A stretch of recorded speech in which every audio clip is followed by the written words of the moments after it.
এজন্য এই ফেসবুক থাকাটা দোষের কিছু না, তবে ভালো কাজে আমরা ব্যবহার করব, ঠিক কিনা? আপনার ফেসবুক শেয়ারিং আপনার জান্নাতি বানাতে পারে, আর আপনার ফেসবুক শেয়ারিং আপনার জাহান্নামের লাকড়ি বানাতে পারে। চিল্লায় বলেন ঠিক কিনা?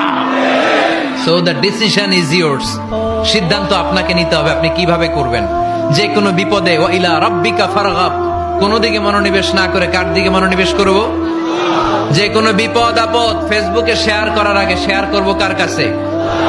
আমাদের যার যা লাগে আল্লাহ সবও যদি দিয়ে দেয়, আল্লাহর ধনভাণ্ডারের 1 ইঞ্চিও কমবে?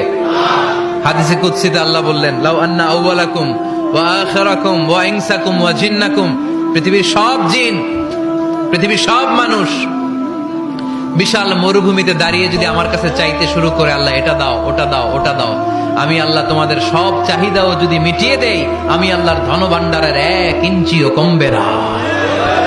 এজন্য চাইবো কার কাছে?